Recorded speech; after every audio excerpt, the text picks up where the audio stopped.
Você acompanha agora o Jornal da Rede Alesp. Tudo sobre o Legislativo do Estado de São Paulo. Olá, muito bom dia. Hoje, 14 de julho de 2020, esse é o Jornal da Rede Alesp. Eu sou Júlia Stanzioni. Olá, bom dia. Eu sou a Tayana Conrad. Começa agora mais um Jornal da Rede Alesp. Jornal da Rede Alesp. Até as 2h30 tudo o que acontece aqui no Brasil e no mundo sobre a pandemia do coronavírus. E a gente prepara, claro, diariamente para você o de melhor informação que tem, atualizando não só a questão da pandemia, mas também tudo o que acontece aqui no Legislativo Paulista.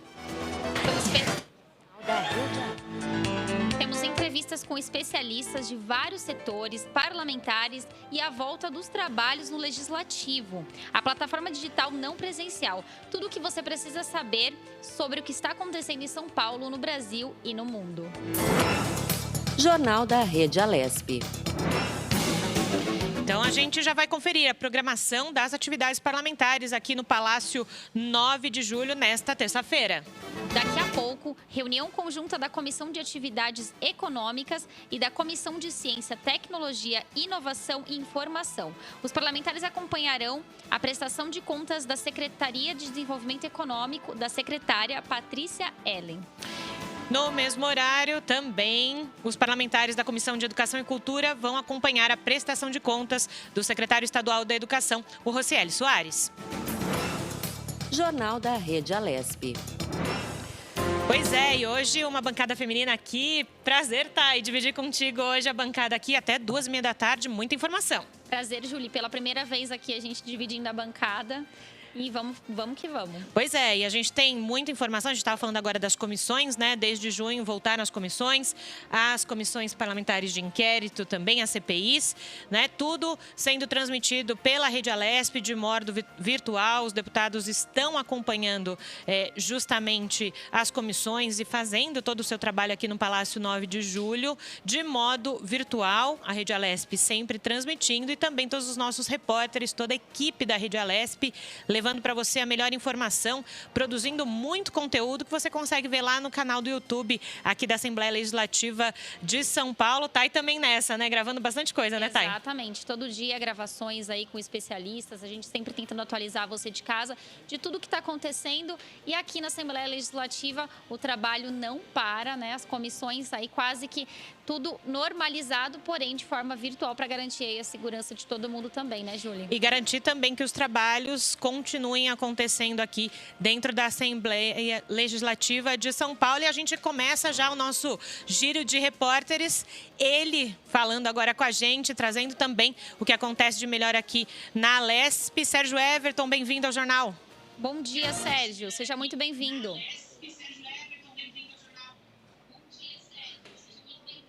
Sérgio? Oi, bom dia. Aliás, para elogiar aí, né? Bela bancada feminina aí, né? Obrigada, Sérgio. Quais as suas informações hoje do nosso Legislativo Paulista? Pois é. A Tayana e a Julie, né? Parabéns aí pelo trabalho de vocês. Pois é, estava falando agora, vocês duas, né? Dos eventos da casa, enfim. Realmente temos duas comissões aí, as duas, né? Estão aí no mesmo horário. Né? Eu vou até falar agora de uma delas, né? Que é a Comissão de Educação e Cultura, que vai acontecer aí a partir daqui a pouco, né, Julie e Tayana, às 10 da manhã, né? A gente vai ter essa Comissão de Educação e Cultura, onde o secretário, né, vai estar presente aí para falar do seu trabalho frente à pasta, né? Isso é muito importante, isso acontece sempre na Assembleia, né? Isso é praticamente, eu vou dizer assim, parece quase que regimental, né? Sempre vem um secretário aí de uma pasta, né? Pode ser de educação, saúde, né? Meio ambiente, aliás, várias pastas aí para poder, né, vir à Assembleia e prestar contas, né, do seu trabalho durante a gestão dele, né, do secretário à frente da pasta. Isso é muito importante para que, né, a população, né, os parlamentares também, todos nós, saibamos aí do que acontece, né, dos programas que são implantados, né, nessas secretarias, né? Isso vem sempre a calhar. Mas é um convite, né, que é feito, não é nada imposto, não é nada, né, como de vez em quando acontece, né, nas comissões, principalmente nas CPIs, né, que são as comissões parlamentares de inquérito, onde também, né, aí já complica um pouco mais, porque aí tem a convocação, né, porque a CPI é uma comissão de investigação. Mas as comissões, elas fazem os convites, né, para que as pessoas venham à comissão prestar, né, esclarecimentos, enfim. Aí, se não vier, aí tem uma outra história depois, aí sim pode ser convocado, né, para que venham as comissões. Mas, no caso aqui, é só uma prestação aí de contas, né, das ações, projetos, enfim, da Secretaria de Educação. E só para você ter uma ideia, viu, Julie e Tayana, eu vou falar um pouquinho da Secretaria, né, essa Secretaria daqui de Educação do Estado de São Paulo, não sei se vocês sabem disso, ela foi fundada no início da década de 30. Olha só, a Secretaria de Educação de São Paulo, ela acompanha aí o crescimento do Estado. E hoje, pra vocês terem uma ideia, ela é uma das maiores aí do Brasil. A pasta possui a maior rede de ensino do país. Sabe quantos? Quantos, Tem Sérgio ideia? Everton? Alguma Me das diga. duas, não? Não faço ideia. Pois é, 5,3 mil escolas ao todo, né, com 220 mil professores e cerca de 4,3 milhões aí de alunos. É aluno para dedéu, né? Como a gente fala assim no popular. Não é isso? E é muita A escola secretaria, também, né, pois Sérgio? é muita coisa. Imagina, né, você comandar tudo isso, né, ter que organizar tudo isso, né, 5,3 milhões de escolas, 220 mil professores, né, 4,3 milhões de alunos, é muita coisa, né, que a Secretaria de Educação tem que, né, organizar, né, comandar, é coisa, né, grande, não é fácil não, né?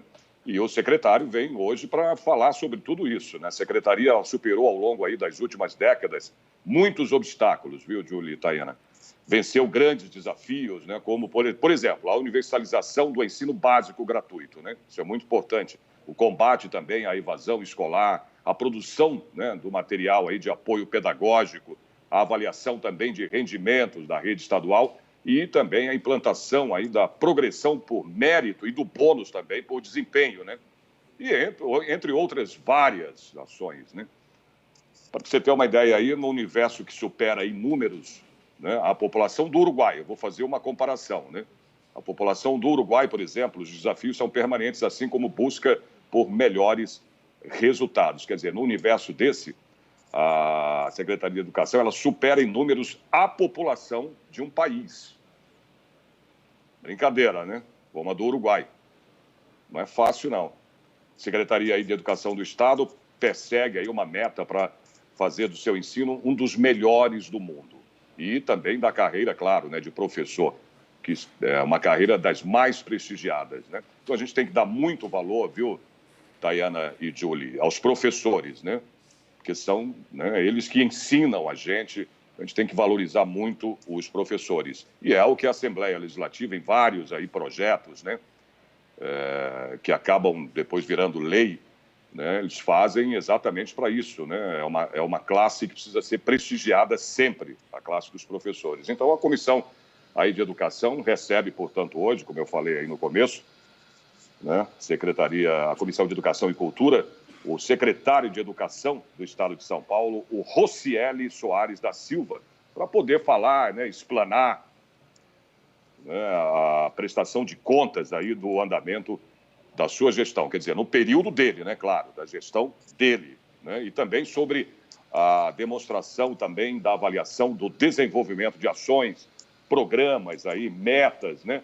Eu vou até citar alguns aqui, para vocês terem uma ideia, né, do que é a Secretaria de Educação, quer dizer, programas e projetos. Olha só, eles têm aquele projeto, né, os programas, né, do Conselho de Escola, creche escolar, né, estudos de língua, ensino integral, escola da família, tudo isso, viu, Julie e Tayana, são projetos da Secretaria.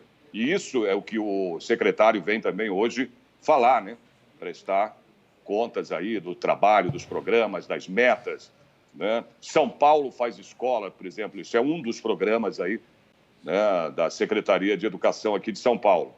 Escola em tempo integral também, olha aí, ó. né? Modelo de ensino integral aí que amplia a jornada escolar e prepara aí os jovens para o mercado de trabalho. Enfim, né? São programas e vários projetos que a Secretaria de Educação vem desenvolvendo ao longo do tempo, né? E cada secretário, né, que assume ali a secretaria, né, ele tem também, claro, que dar conta, né, dessas ações todas. E é para isso que ele está vindo hoje aqui na Assembleia, a partir das 10 da manhã, na Comissão de Educação e Cultura, que vai ser aqui transmitida, né, pela nossa rede Alesp. A partir das 10 da manhã, o secretário vai estar presente para prestar contas, né, da sua pasta, de suas ações, falar dos projetos, né, dos programas da Secretaria de Educação e Cultura. É isso que eu tenho para hoje, para falar. Perfeito, Sérgio Everton, sempre ligado no que acontece aqui no nosso Palácio 9 de Julho. Até a próxima. Até, bom trabalho aí para vocês dois, tá? Bom jornal. Obrigada, Sérgio Everton. A gente continua, então, aqui com as nossas entrevistas nesse começo de manhã de terça-feira. A gente conversa agora com o deputado Carlão Pignatari, do PSDB, líder do governo aqui na Alesp. Ele vai nos falar, claro, sobre os projetos de lei aprovados aqui na casa e também sobre o Plano São Paulo. Bom dia, deputado. Seja muito bem-vindo aqui ao Jornal da Rede Alesp. Deputado, o senhor nos ouve?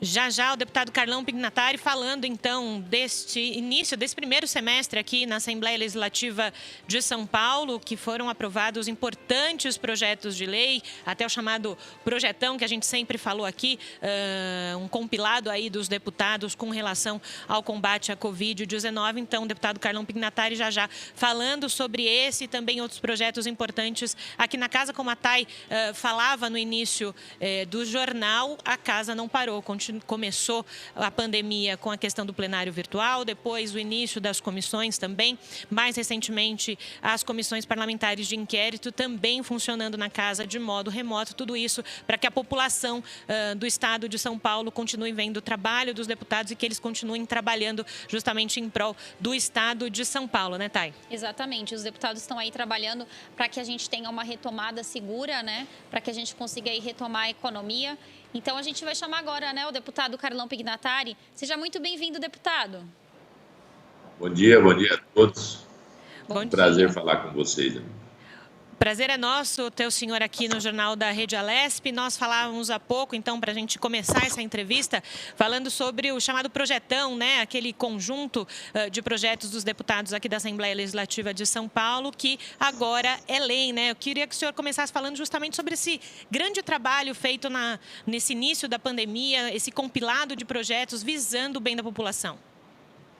Eu acho que foi bom. Eu acho que a Alesp, mesmo com uma demora muito grande por ter aí mais de 180 emendas no projeto do coordenador, que foi o deputado Vinícius Camarinha, nós conseguimos aprovar, e com pequenos vetos do governo de São Paulo, que é muito mais na parte constitucional do que na parte do mérito do projeto. Então, isso foi bom. Deputado, e o governo do estado também implantou o Plano São Paulo, né, de retomada das atividades. Qual é a sua leitura aí dessa iniciativa, né, para que tudo seja retomado, a economia, mas que seja tudo de forma segura para que a gente não volte ao cenário que a gente teve anteriormente, né, e tenha que fechar tudo novamente? Primeiro, eu acho que nós temos que pedir para os moradores, não só da capital de São Paulo, mas de todo o estado, de ter muita tranquilidade, de se cuidar nesse combate que nós estamos tendo, nesse vírus que é de extrema gravidade para o Brasil, para a parte econômica e para a vida das pessoas. A gente tem que pedir, quem não precisa, não saiam de casa, fiquem em casa. É isso que nós temos que dizer. Mesmo com a flexibilização que houve, ainda nós estamos com 45% a 47% de afastamento social, que isso é importante para a gente não deixar a propagação desse vírus para toda a nossa comunidade. Mas eu vejo que o governo de São Paulo, no fim de março, começo de abril. O governo de São Paulo, com muito medo de que acontecesse aqui, né, no estado de São Paulo, o que aconteceu na Europa, na Itália, na França, na Espanha, onde as pessoas morreram sem atendimento médico. Então foi feito um plano de guerra para que a gente pudesse habilitar todos os nossos hospitais com equipamentos que a gente pudesse, que os médicos, os enfermeiros, os atendentes da saúde pudessem salvar vidas. Foi isso que São Paulo fez. Foi feito todo um investimento não só na capital, na Grande São Paulo, na Baixada Santista, mas em todo o interior de São Paulo, melhorando os equipamentos de saúde para que pudesse chegar no momento, como nós estamos agora, de flexibilização. Então, isso foi uma diferença enorme para todos os outros estados, né? O estado de São Paulo se preparou. Eu vejo alguns deputados ainda questionando, preciso fazer hospital de campanha ou não, é preciso você criar mais leitos ou não, comprar leite na iniciativa privada ou não. Eu acho que isso tudo foi um aprendizado para o povo paulista. Ninguém conhecia esse sistema de contaminação, essa contaminação que é velocíssima. Então, nós tivemos aí todo um investimento no Estado para preparar a saúde. E agora sim, através da secretária Patrícia Ellen, junto com o doutor Meirelles, com o Mauro Ricardo, o vice-governador Rodrigo Garcia, e principalmente o centro de contingência, que são aí 17 ou 18 médicos, não só do serviço público, mas da iniciativa privada, que pudesse fazer paulatinamente uma flexibilização de algumas áreas de São Paulo.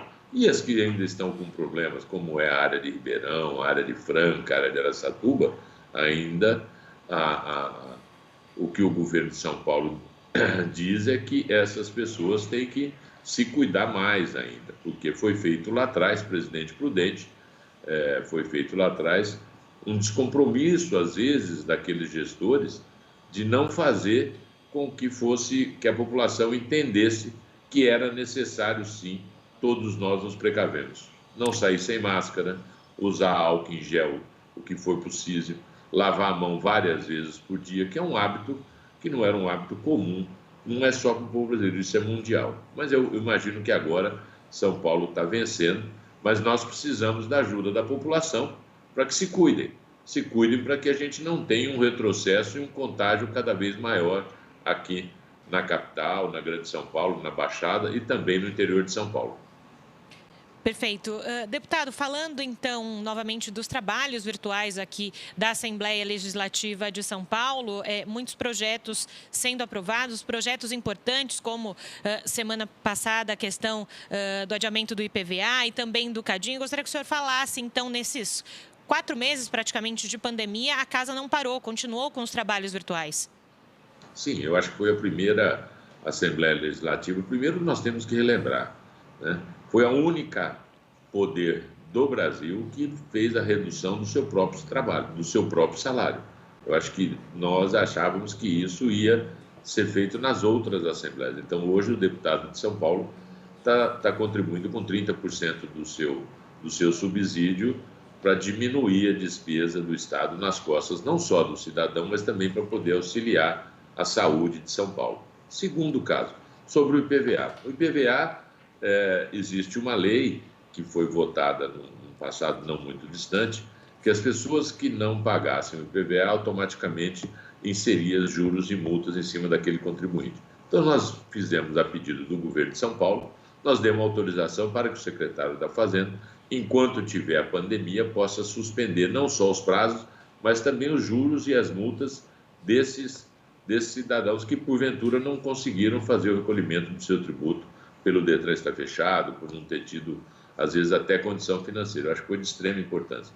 O CADinho está sendo analisado lá no governo de São Paulo ainda, para que a gente possa ver se a gente consegue implantar isso aqui no Estado. Mas eu imagino que sim. Falta aí 5 ou 6 meses até 31 de dezembro, mas a Assembleia Legislativa de São Paulo, que é o maior parlamento da América Latina, tem trabalhado muito para minimizar o sofrimento da população aqui de São Paulo. Deputado, a Alesp está tocando os seus trabalhos, né, de forma virtual, tocando aí as comissões, os trabalhos no plenário, CPIs. Como que o senhor analisa aí, como que o senhor vê a continuidade dos trabalhos dessa forma virtual? Eu vejo que é bom para a população.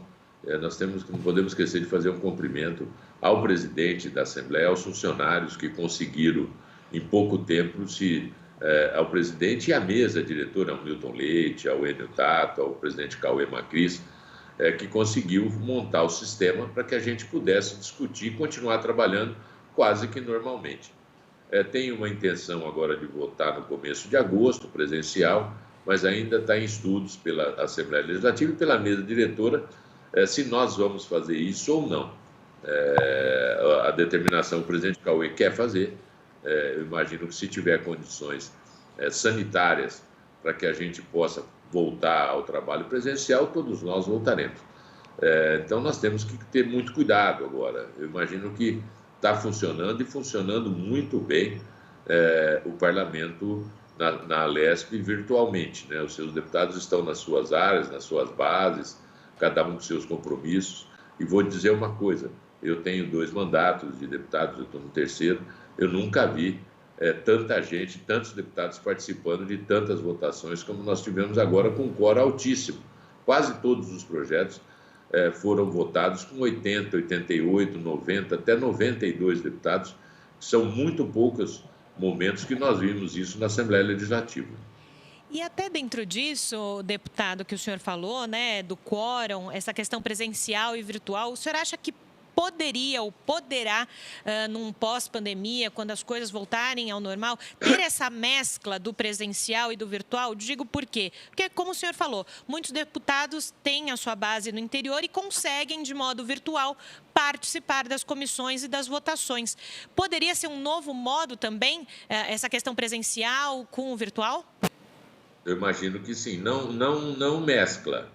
Eu acho que nós podemos ter, não mescla não, com mescla, porque tem alguns projetos que presencialmente é melhor para a gente poder fazer as discussões em plenário, e os outros ser virtualmente. Eu acho que isso é uma discussão que a casa vai ter que fazer. Eu não quero emitir minha opinião, mas eu imagino que num futuro bem próximo, esse home office, essas discussões virtuais, isso vai mudar o mundo, né? Está mudando o mundo, né?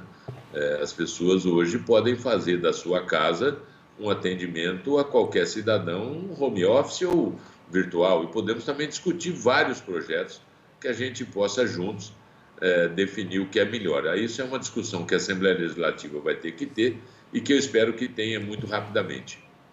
Deputado, o senhor que é da região de Votuporanga, né? Como que está a situação na cidade e como o senhor tem analisado o comportamento da população e também dos comerciantes aí nessa quarentena? Veja bem, nós temos que ter a consciência que muitas pessoas perderam seus empregos e vão perder seus empregos. E isso acaba atrapalhando a economia em todo o estado de São Paulo. Não é diferente na minha região.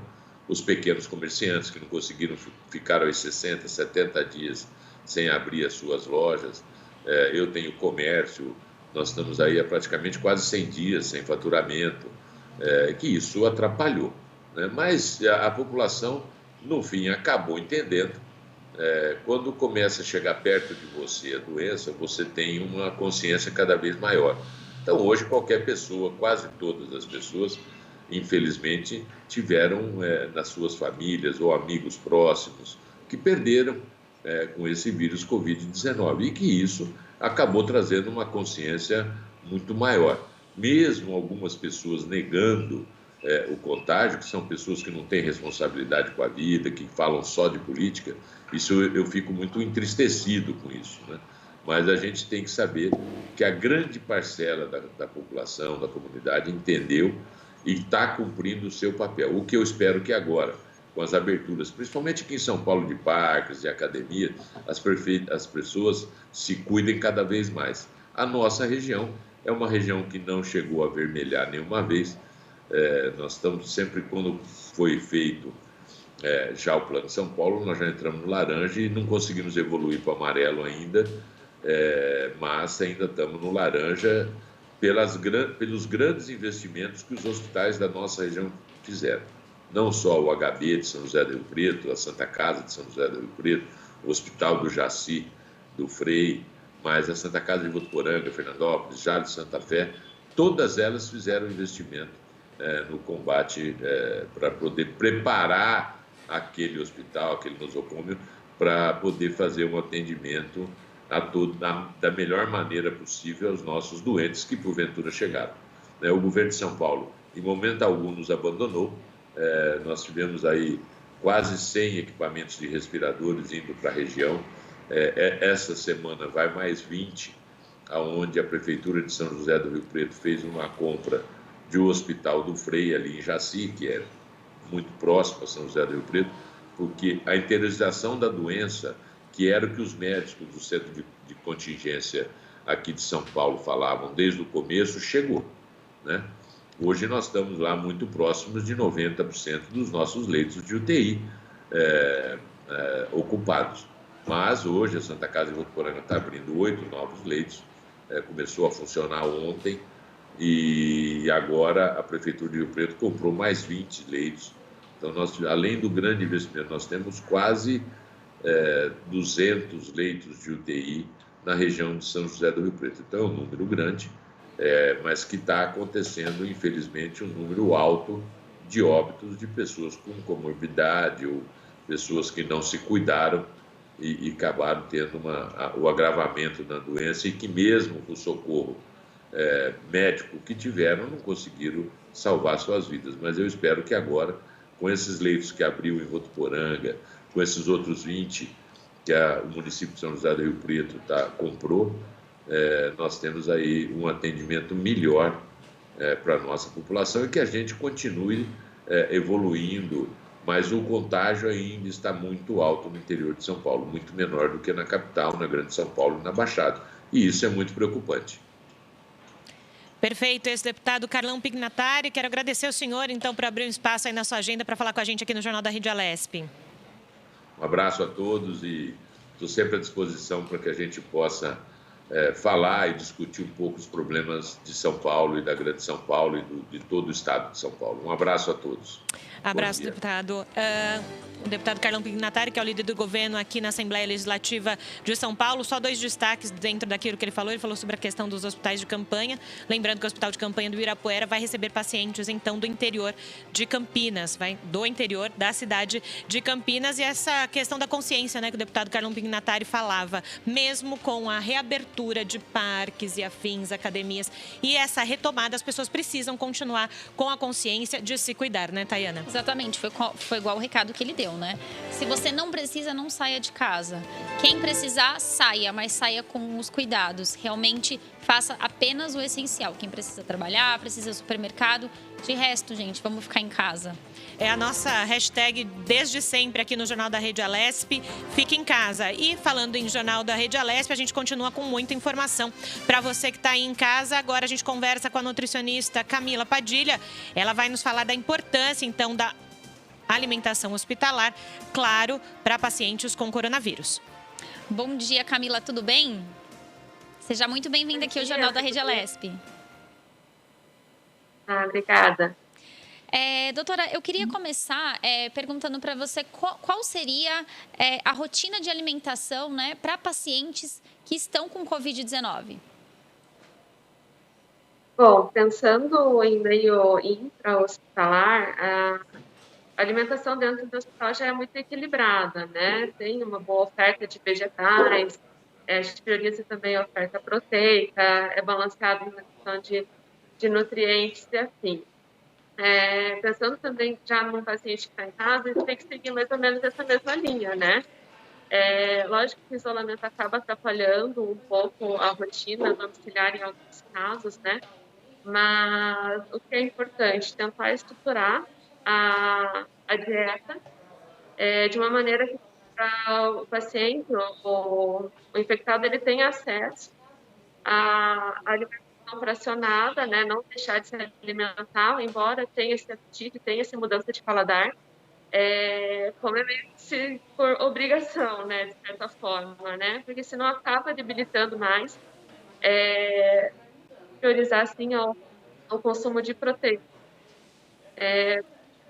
Para prevenir a muscular e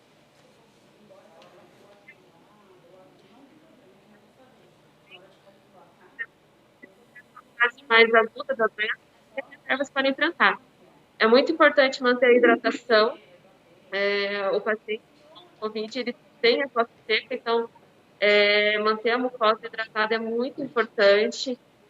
O consumo de água, de até mais do que 2 litros, consumir 3, 4 litros de líquidos durante o dia, incluindo não água, mas também água de coco para repor eletrólitos, sucos ricos em vitamina C para ajudar no combate dessa infecção. Uma alimentação muito rica em vegetais, rica em ovos, em alimentos naturais, de maneira geral. Evitar ao máximo o consumo de alimentos industrializados, porque eles acabam aumentando a inflamação do corpo numa condição normal, né? E tendo a infecção vigente, né, estando infectado com o Covid, que já acaba atrapalhando todas as linhas de defesa do corpo, com alimentação rica em fast food ou então em alimentos industrializados acaba atrapalhando mais ainda a recuperação. Agora, doutora, a senhora está falando de alimentação no hospital ou em casa também, se a pessoa estiver internada e depois que voltar para casa, precisa seguir também essa linha e é o chamado comfort food, né? Se a senhora puder explicar para quem está em casa o que é esse conceito, então. Assim, essa linha de dieta, uma alimentação saudável, a gente tem que seguir tanto no meio intra-hospitalar quanto em casa. Como o paciente muda muito o paladar e em alguns momentos ele não consegue aceitar praticamente nada, a gente vai para o comfort food. Então, por exemplo, um paciente que não aceita de maneira nenhuma um prato rico em vegetais, ele tem muita náusea e não consegue comer vegetais. E tem vontade de comer, por exemplo, um sorvete, um picolé. Então, a gente acaba ofertando, né? Porque existem situações que o mais importante já não é comer o saudável, é comer, né? Porque senão acaba ficando fraco mesmo, né? Então, esse é o comfort food, né? Oferecer, por exemplo, eu quero muito um misto quente. Tudo bem, tem embutido, não é o alimento mais saudável que temos no momento, mas é o que o paciente vai aceitar. Então, é muito importante seguir por essa linha, mas também tentar priorizar ao máximo a alimentação saudável. Isso tanto no meio hospitalar quanto em casa, né? A gente aplica muito o comfort food dentro do hospital. Camila, uma outra dúvida que as pessoas de casa têm também, eu acho que é uma coisa interessante da gente alertar. Existe aí uma dieta que ajude na prevenção à Covid-19? Existe aí alimentos que a gente pode ingerir diariamente que podem ajudar aí nesse combate? Sim, existem alimentos que ajudam muito com a imunidade. O que a gente não tem é um superalimento que combata diretamente o Covid-19, né? Isso a gente não tem, mas a gente tem um conjunto de alimentos que auxilia tanto na imunidade, quanto na produtividade, quanto o próprio vírus, né? Por exemplo, os cogumelos, eles têm um composto chamado lentiano, que é um polissacarídeo que estimula muito a produção da linhagem branca do sangue, né? Que as linhas de defesa do sangue.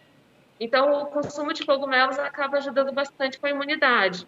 O zinco, ele está relacionado tanto quanto estimula a homeostase da glicose, estimula a cicatrização, está envolvido em diversos processos metabólicos do corpo e também age como cofator em várias reações, inclusive na inibição da replicação da RNA. Então, é um nutriente muito importante para fortalecer a imunidade. E você consegue encontrar ele em grande quantidade em castanhas, semente de abóbora, leguminosas, cereais integrais, ovos, né? Temos vitamina C também, que também está relacionado com a imunidade, eliminação de radicais livres, que a gente consegue uma boa quantidade consumindo morango, mamão, kiwi, laranja, que são alimentos de fácil acesso. Ômega 3 também tem forte relação com a imunidade, né? A melhora da imunidade, ele, na verdade, é uma consequência, um efeito secundário, porque ele é um anti-inflamatório. Também você encontra em alimentos como azeite de oliva, peixes, né? Então, é muito importante ter na alimentação.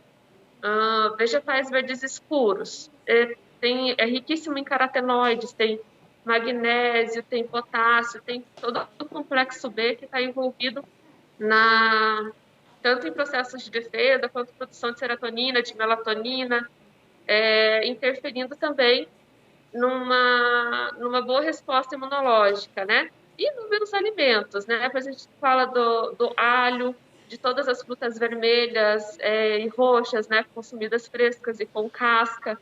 Todos os alimentos ricos em fibras que acabam mantendo uma boa saúde intestinal, que é uma das primeiras linhas de defesa do nosso corpo.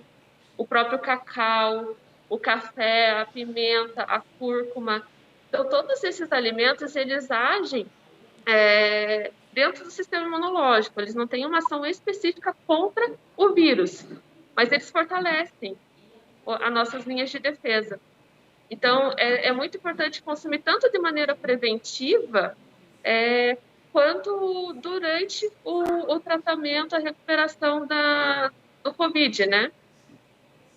Doutora, voltando um pouquinho ao conceito do comfort food, a gente sabe que comida, do modo geral, né, ela atua na pessoa também, ou como um lado emocional também. Muitas vezes as pessoas dizem, quando a pessoa está um pouco mais estressada, mais preocupada com um monte de coisa, acaba se alimentando de um jeito diferente. Nesse momento em que o paciente, né, tá com a Covid, enfim, já fica emocionalmente debilitado, a comida seria um jeito de reconfortar a pessoa, mas precisa se comer saudável, né? Exatamente. A gente tenta buscar um equilíbrio, né? Digamos assim, não são 5 refeições de comfort food, né?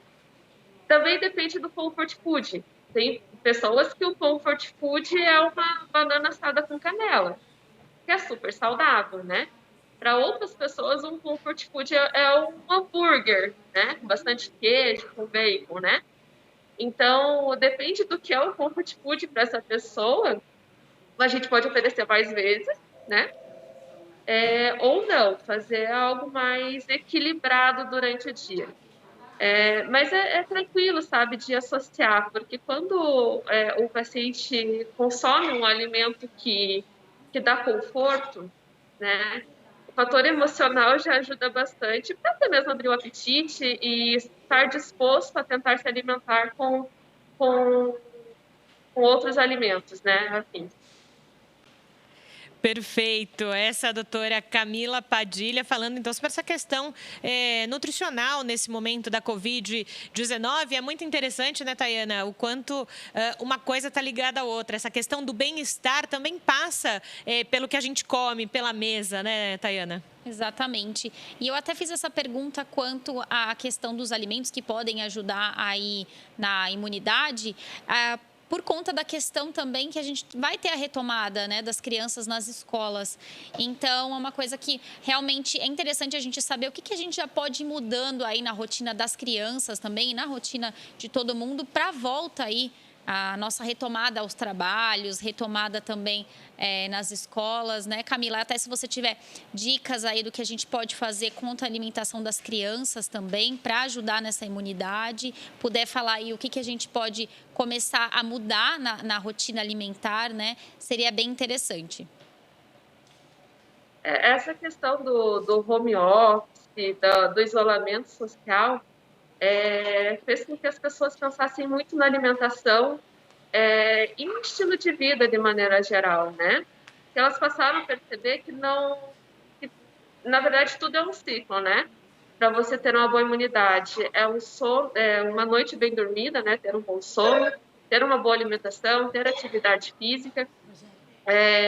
E muitas pessoas com o isolamento acabaram percebendo que não ter rotina, ter uma alimentação rica em fast foods, né, acaba interferindo muito na rentabilidade, na concentração, na imunidade.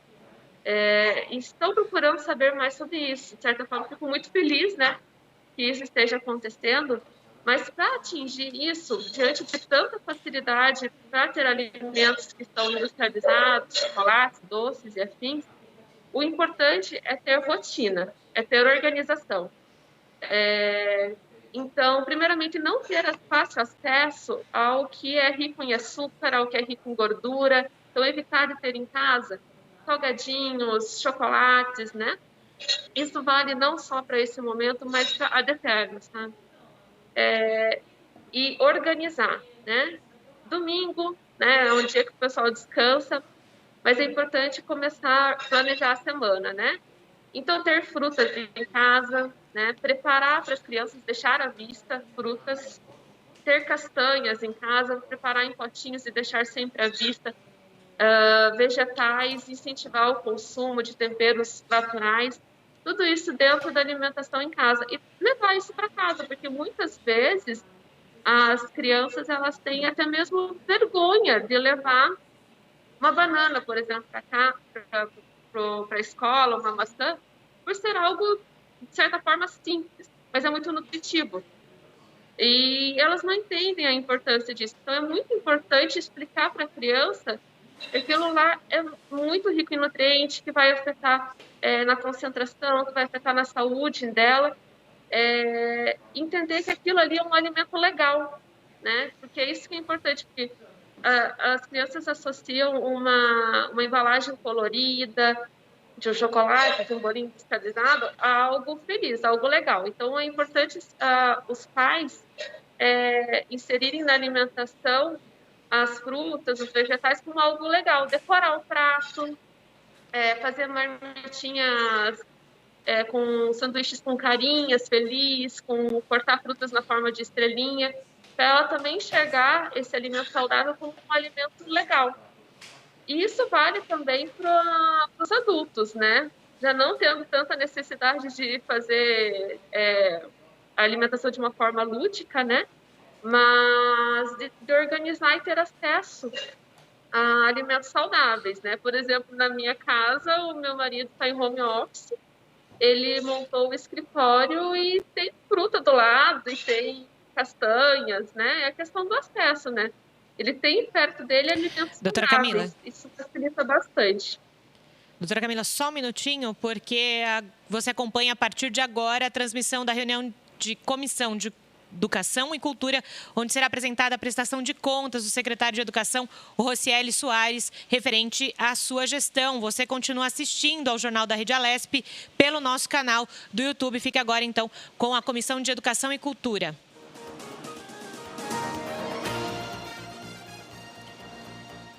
Então, a gente continua aqui pelo canal do YouTube com a nossa entrevista com a doutora Camila, falando sobre nutrição. Doutora, é um momento, então, de se consumir os alimentos de modo consciente, saudável e seguir em frente, né? Para a gente finalizar.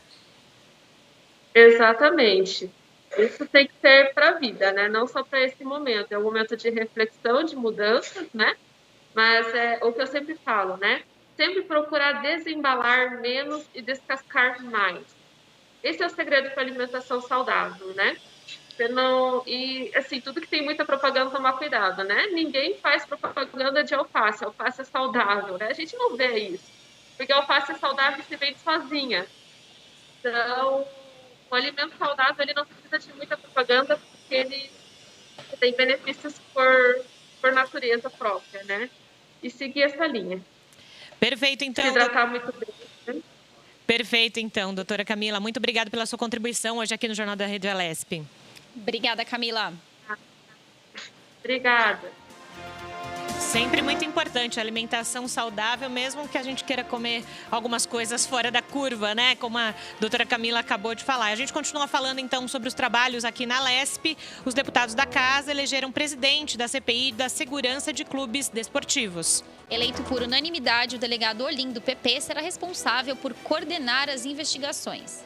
A comissão parlamentar de inquérito foi criada por conta da repercussão do incêndio do alojamento do time do Flamengo em 2019, lá no Rio de Janeiro. O caso gerou grande preocupação sobre a segurança nos centros de treinamento, também no estado de São Paulo. O incêndio foi causado por um ar-condicionado danificado que resultou na morte de 10 adolescentes. O delegado Olim agradeceu aos demais parlamentares e indicou o deputado Itamar Borges, do MDB, para a relatoria da comissão. E você está no interior, com certeza você tem os clubes que você conhece, vão vão ajudar-nos mais aí para a gente poder ver como é que estão os alojamentos desses jovens que jogam futebol e às vezes são tão maltratados. Borges se comprometeu a reforçar as investigações dos alojamentos na região interior do estado. Eu que já fui diretor do Santa Fezinha aqui e participo também lá do Rio Preto, em São José do Rio Preto, fico feliz de poder colaborar e ter sido escolhido aí para ser o relator. A comissão também elegeu o deputado Roberto Moraes, do Cidadania, para a vice-presidência. O parlamentar lembrou da experiência que possuiu em CPIs. E nesses 21 anos de entrar na Assembleia, já presidi com as CPIs, fui vice de outras, fui relator. A última que eu presidi foi da represa de Santa Maria da Serra Americana, o ano passado. Então, muito obrigado a todos que confiaram no nosso trabalho. Estamos aqui para mostrar o lado sério da política, o lado transparente que a LESP faz questão. Os deputados têm um prazo de aproximadamente 4 meses para finalizar as investigações nos alojamentos dos clubes desportivos em todo o estado de São Paulo. Jornal da Rede Alesp. E a gente segue com mais entrevistas aqui no Jornal da Rede Alesp. Lembrando, todos os dias, a partir das 9h30 da manhã até as 2h30 da tarde, especialistas, os deputados, para falarem desse momento em que a gente vive no Brasil e no mundo. E agora a gente conversa com o médico Marcos Machado, presidente do Conselho Regional de Farmácia. Ele vai nos falar, então, aí sobre os riscos da automedicação. Bom dia, doutor Marcos. Seja muito bem-vindo ao Jornal da Rede Alesp. Bom dia, mas só para fazer uma correção, eu não sou médico, eu sou farmacêutico químico. Perfeito, doutor. A gente está falando aqui de automedicação no momento em que as pessoas se preocupam justamente com relação a contrair a Covid-19, ao seu tratamento, mas as pessoas não podem chegar na farmácia e pedir qualquer remédio, não é? Pois é, nós estamos vendo realmente um período muito complicado e preocupante de automedicação. Tanto os médicos como também nós farmacêuticos sempre tivemos a grande preocupação de que os pacientes não fizessem uso de medicamentos sem uma prescrição médica, sem orientação de um profissional de saúde, buscando sempre o medicamento que de fato ele necessita e não porque ele ouviu falar ou porque aquele medicamento foi utilizado por um parente, por um vizinho, porque nem sempre os sintomas que a pessoa está tendo naquele momento significa que seja a mesma doença que o vizinho, ou que o amigo, ou que o parente teve. Então, medicamento sempre foi tratado do ponto de vista da pessoa, ou seja, é preciso que o médico avalie o paciente, então indique a ele, faça a prescrição do melhor medicamento para aquele momento. Mas, com o advento aí, desde que a Covid se instalou no Brasil, nós estamos vendo, de fato, uma situação que eu, particularmente, em quase 20 anos de formado, aí, nunca tinha visto, que é a automedicação, a procura realmente por medicamentos que muitas vezes são indicados até por autoridades políticas, né? Isso nos preocupa bastante, né? Principalmente a nós farmacêuticos que lidamos com os pacientes no dia a dia da farmácia, que buscam medicamentos, nos preocupa muito, porque alguns desses medicamentos que estão sendo divulgados como medicamentos que curam a Covid, não tem confirmação nenhuma de que isso possa realmente que esses medicamentos possam vir a fazer esses efeitos como tem sido divulgado. Então, nos preocupa bastante. A automedicação não é indicada, é necessário que o paciente procure um médico quando tem sintomas e converse com o farmacêutico quando ele faz a dispensação desses medicamentos, buscando a orientação correta. Então, nós estamos vivendo um período muito preocupante, onde aumentou, sim, a procura por medicamentos, mas é preciso muito cuidado com a automedicação para que, ao invés do medicamento curar, não trazer mais problemas de saúde ao paciente. Doutor Marcos, acho que é importante a gente explicar para quem está em casa o que é considerado automedicação. Por que eu pergunto isso? Medicamentos que servem para aliviar algumas dores, por exemplo, uma dor de cabeça. Se eu tomo porque eu tive uma dor de cabeça de manhã, por exemplo, algo que não é persistente, isso já é considerado automedicação? Isso já é considerado um risco? Explica para quem está em casa melhor o que seria a automedicação. Explico sim. É possível que o paciente faça uso de medicamentos para doenças que nós chamamos de transtornos menores. Então, por exemplo, uma dor de cabeça, uma cefaleia, é um transtorno menor que existem medicamentos chamados medicamentos isentos de prescrição, que o paciente pode ir à farmácia e comprar esses medicamentos, como o analgésico, por exemplo, que é o caso que você citou. Então, tem uma dor de cabeça, ele pode comprar um analgésico. Ele está com síndrome gripal, tá naquele momento apresentando alguns sintomas de gripe, ele tem medicamentos também que podem ser comprados sem a necessidade de uma prescrição médica. Ok, isso tudo está certo. É possível fazer, porém, mesmo esses medicamentos que são chamados isentos de prescrição, eles não são livres de orientação. Então, quando o paciente vai à farmácia para comprar... O doutor falando com a gente justamente sobre essa questão de automedicação, doutor Marcos Machado. Doutor, pode continuar. Consegue me ouvir? Sim, agora a gente consegue ouvir o senhor. Pode continuar. Perfeito. Então, quando o paciente precisa de um medicamento para tratar um desses sintomas, desses transtornos menores, que são cefaleia, uma febre, ele pode ir até a farmácia, ele conversa com o farmacêutico. Esses medicamentos, eles não precisam de prescrição médica, mas eles necessitam de orientação farmacêutica. Por quê? Uma cefaleia, uma dor de cabeça, ela pode ser um transtorno menor, você toma um analgésico e a dor passa, aquela dor que surgiu durante o dia por algum motivo, uma correria, um estresse, você tomou e passou. Mas se essa dor de cabeça persiste por mais de 2 dias, por exemplo, isso já não é normal. Então, nesse caso, é automedicação quando você tem um sintoma persistente, usa os medicamentos que são, teoricamente, medicamentos que precisariam de prescrição médica, mas os sintomas não passam. Nesse momento, é importante você procurar um médico para avaliar o seu estado de saúde. Então, fazer uso de alguns medicamentos que são chamados isentos de prescrição são possíveis, mas você não pode transformar isso num uso contínuo de medicamentos que, na verdade, só estão melhorando o seu estado de saúde naquele momento, mas as dores, a febre, o mal-estar continuam durante vários dias. Isso não é viável. E também, apesar dos sintomas, para o paciente pode parecer um sintoma simples, bobo, mas pode estar aí escondendo uma patologia que pode ser mais grave. Então, por isso que a automedicação, e principalmente se medicar por indicação de parentes ou pessoas conhecidas, não é viável, porque os sintomas podem ser parecidos, mas as patologias podem não ser. E, Marcos, até uma outra questão também que ficou muito evidente nesse período de pandemia, passavam-se as correntes ali em grupos de WhatsApp, falando, vitamina C agora funciona, vitamina D agora funciona, vitamina X funciona, X não existe, mas dizendo, né, um nome específico. Com relação a isso também, as pessoas acabam lendo muita coisa que não é fato, né? Aquelas chamadas fake news, né? Como é que se deve, então, pensar com relação a isso? Os farmacêuticos, quando as pessoas chegam para comprar esse tipo de medicamento da moda, né?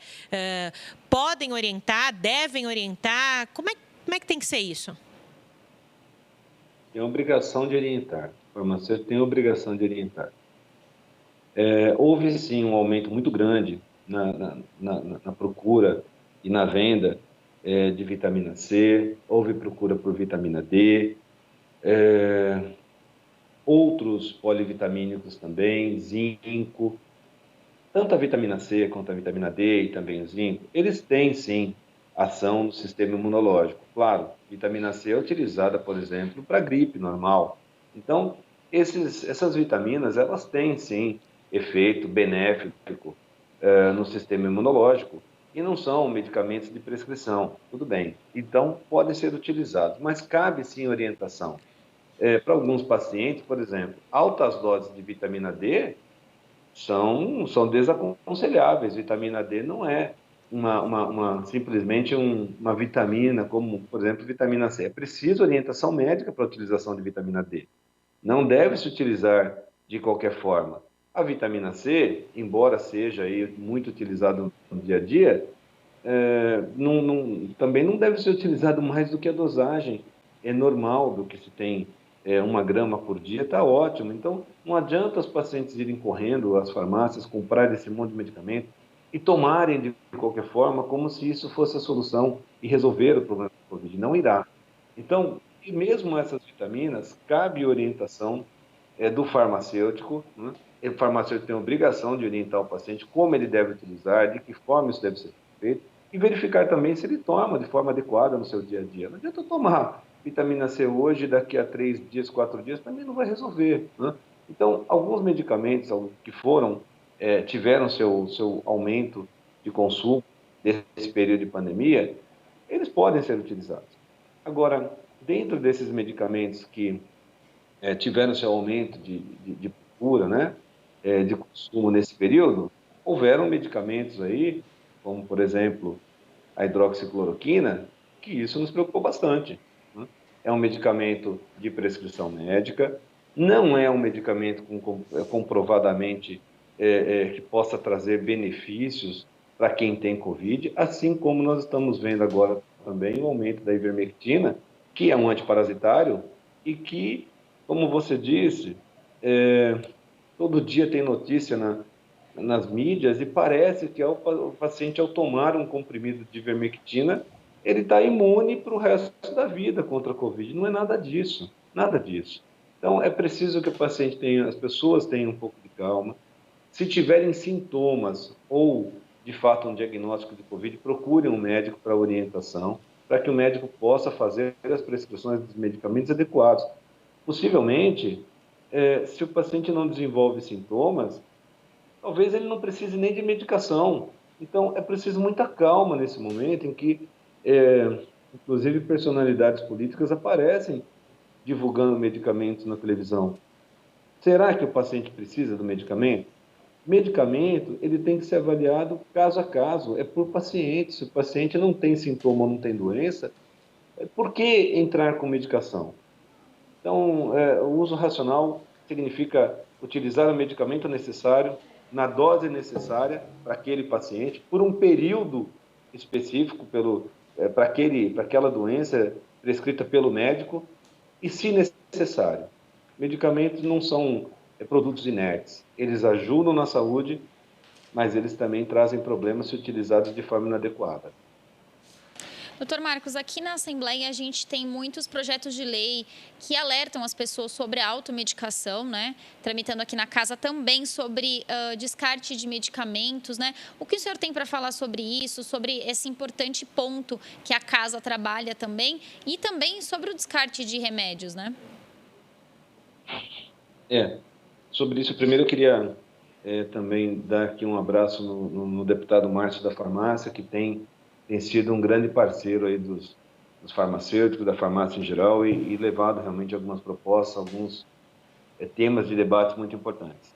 Recentemente nós tivemos aí um projeto também de descarte que foi apresentado por outro deputado, cujo agora o nome não me lembro, mas no mês de junho agora passado, foi instituído por um decreto-lei a obrigatoriedade da logística reversa de medicamentos. Então, já foi promulgado, está em fase de implantação, e é muito importante isso. O descarte de medicamentos era um tema discutido no Brasil há praticamente 10 anos, né? E não se conseguia avançar nesse tema porque havia a dificuldade de saber quais dos atores envolvidos em todo o processo da cadeia logística de medicamentos, desde a saída, desde a indústria, passando aí por distribuidores, por empresas logísticas, até chegar na drogaria, na farmácia, na drogaria, quem era o responsável por esse resíduo, né?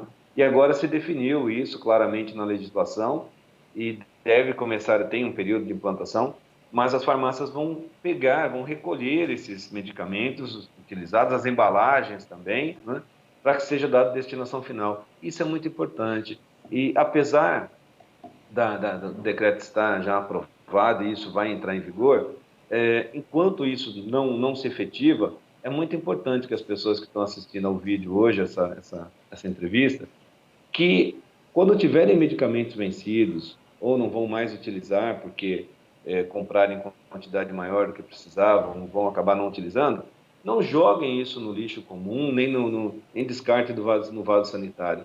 Levem até uma farmácia. Existem vários pontos de recolhimento que já atuam normalmente recolhendo. Várias farmácias de rede, outras farmácias também já recolhem isso. E unidades básicas de saúde também.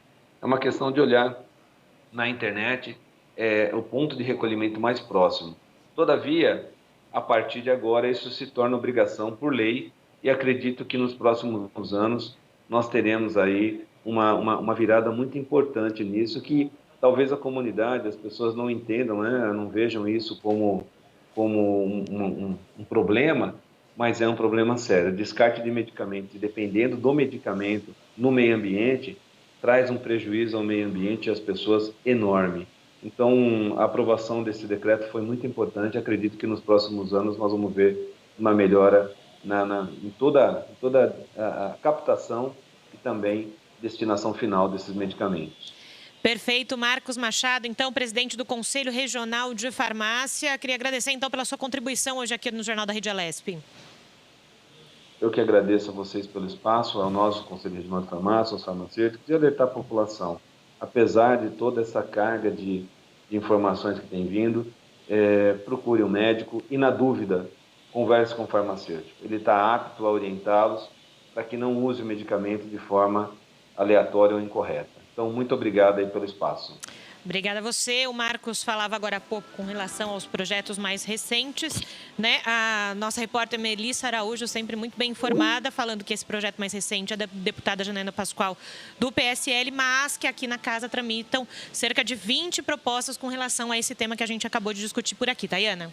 É um tema muito importante da gente discutir agora, porque como o doutor Marcos vinha falando, a gente está num momento aí que está todo mundo muito preocupado. Então, às vezes, a pessoa, no desespero, acaba usando aí a automedicação, um medicamento que foi indicado por amigos, alguém da família, né? E o importante agora é a gente manter a calma e não sair tomando aí nenhum tipo de medicação sem consultar o médico. Lembrando que a gente tem hoje ajuda aí da telemedicina, né? Quem não quer sair de casa, que realmente está perigoso a gente ir no hospital sem necessidade, a gente pode usar hoje da telemedicina também para se consultar e não correr o risco aí com a automedicação, né, Júlia? É isso mesmo. Lembrando, você continua aqui no Jornal da Rede Alesp pelo canal do YouTube. Lembrando, lá na TV, nesse momento, acontecendo de modo virtual a reunião da Comissão de Educação e Cultura em ambiente virtual.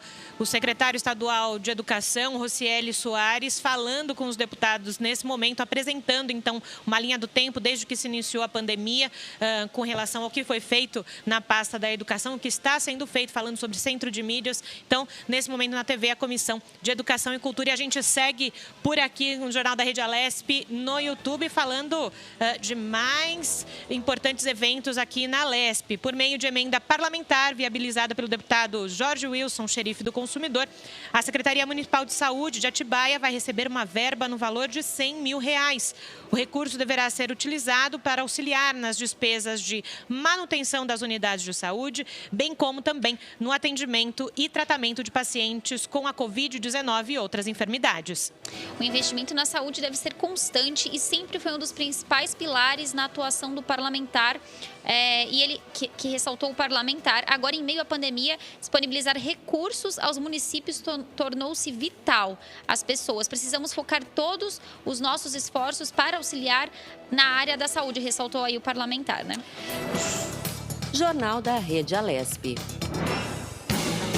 E a gente continua girando a informação aqui no Jornal da Rede Alesp com mais uma entrevista agora com a gente aqui via Skype, o deputado Sebastião Santos, do Republicanos. Ele vai nos falar então sobre essa autorização aprovada aqui na Alesp para mudança na data de pagamento do IPVA, que virou lei. Bom dia, deputado. Seja muito bem-vindo aqui ao Jornal da Rede Alesp. Bom dia a todos que estão sintonizados aí no Jornal da Rede Alesp. É um grande prazer estar aqui com vocês novamente. Deputado, eu queria que o senhor falasse um pouquinho para todo mundo aí de casa, qual a importância da aprovação desse projeto de lei agora nesse momento da pandemia, né? O projeto de lei do IPVA.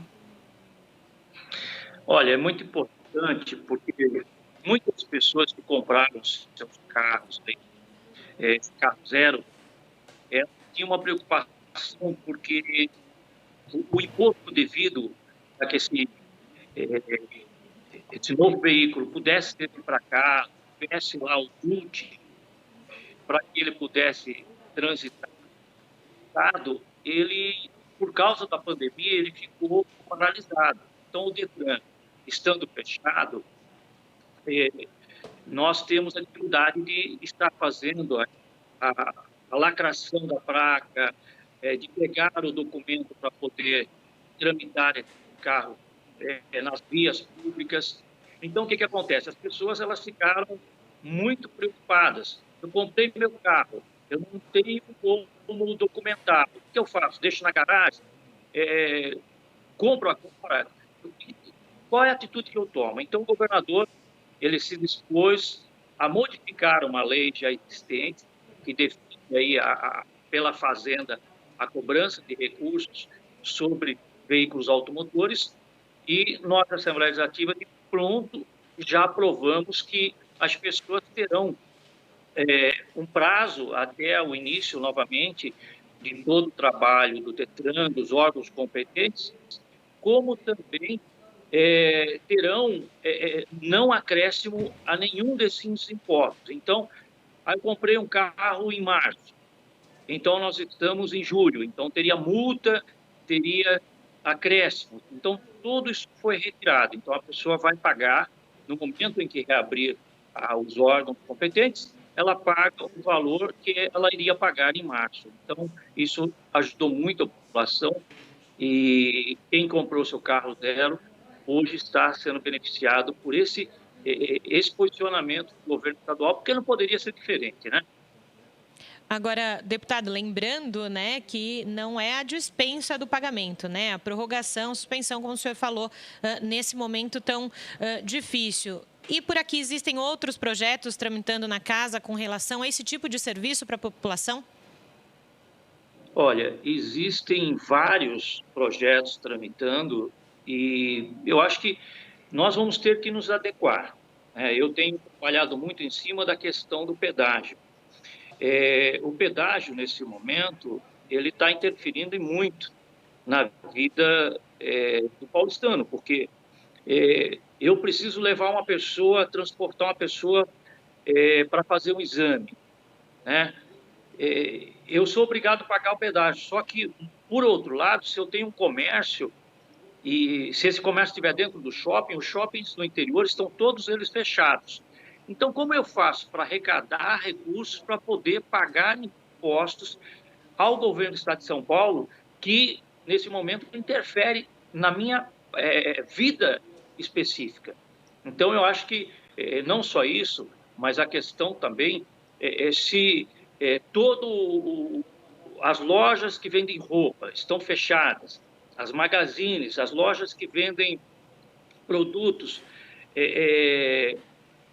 para a pessoa utilizar dentro da sua casa, uma geladeira, uma TV ou um equipamento.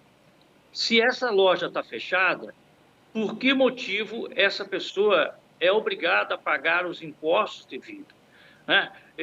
Eu sou cabeleireiro, eu sou manicure, tantos são os comércios que estão fechados e que estão aí sendo cobrados, né?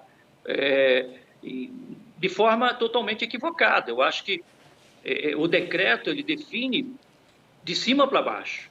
Então, foi definido pelo governo federal, foi definido pelo governo estadual com regras. O governo federal definiu uma forma, o governo estadual e os municípios definiram as regras. Agora, essas regras, por que motivo eu tenho que pagar meu ISS se eu fiquei fechado, que nem uma academia? Um exemplo muito, muito claro, e é uma grande mobilização que está acontecendo no estado inteiro. Eu mesmo tenho um abaixo-assinado já com mais de 80 mil assinaturas, porque as academias elas estão proibidas de abrir as portas. Mas como fica os impostos dessa academia?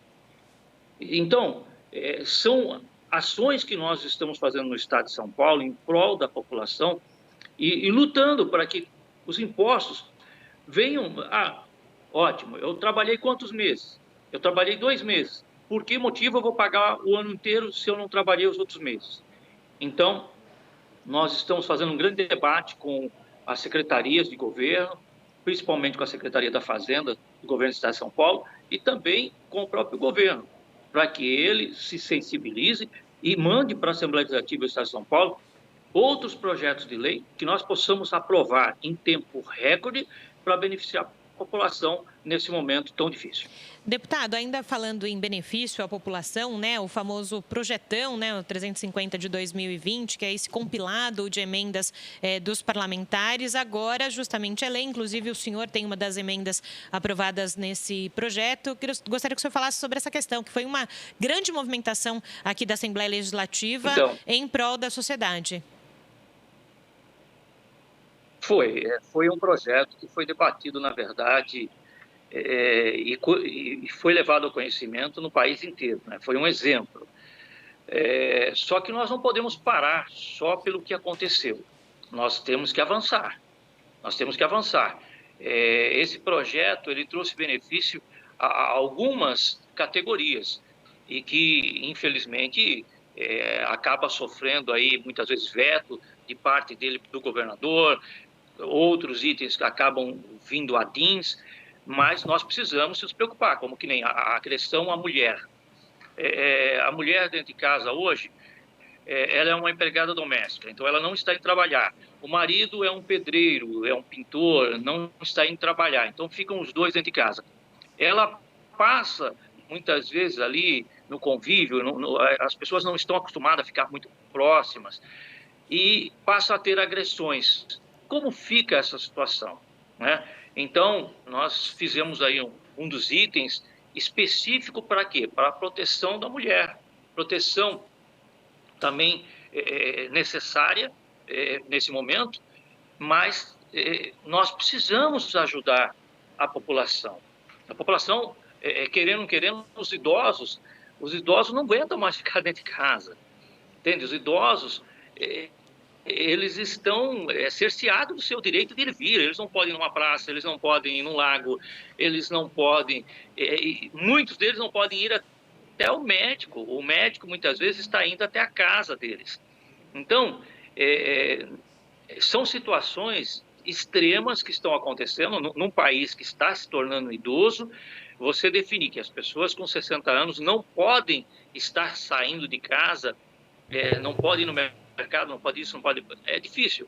Então, nós temos que criar regulamentos, nós temos que criar ações que possam dar condição a essas pessoas de terem a saúde preservada, mas que os órgãos do Estado de São Paulo possam trazer um regulamento para que elas possam ter uma vida, no mínimo, aí, com uma normalidade, né? Tem que ser o básico do básico para preservar a vida dela, mas nós temos que fazer alguma coisa, porque senão daqui a pouco nós estaremos com muitas e muitas pessoas, como a gente está vendo.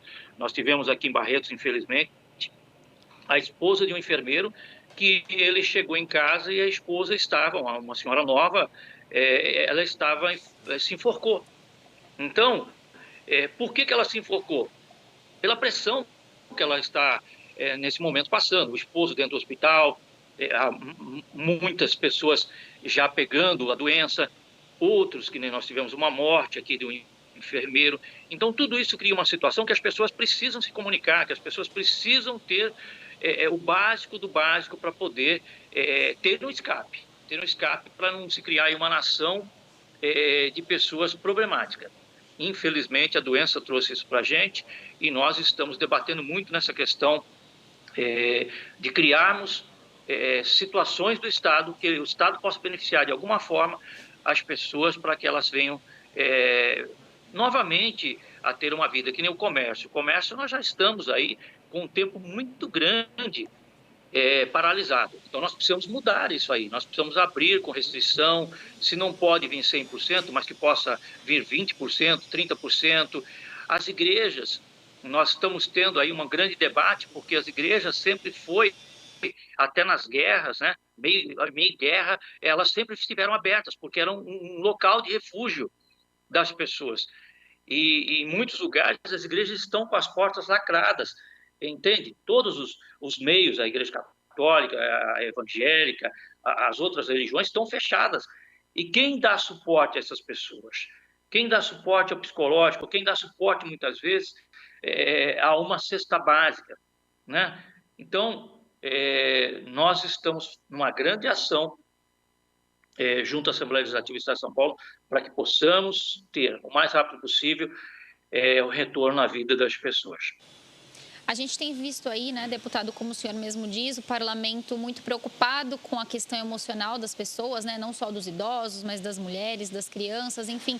E só um adendo a isso que o senhor disse, eu vejo em alguns mercados mesmo, na região onde eu moro, alguns supermercados abrindo lá das 7 até as 9 apenas para idosos. Realmente acho que isso é importante, né, para que as pessoas continuem a rotina delas de uma forma diferente, mas para cuidar aí do emocional também dos idosos. Agora, eu queria perguntar para o senhor acha que realmente o pior já passou aqui no estado de São Paulo quanto à pandemia?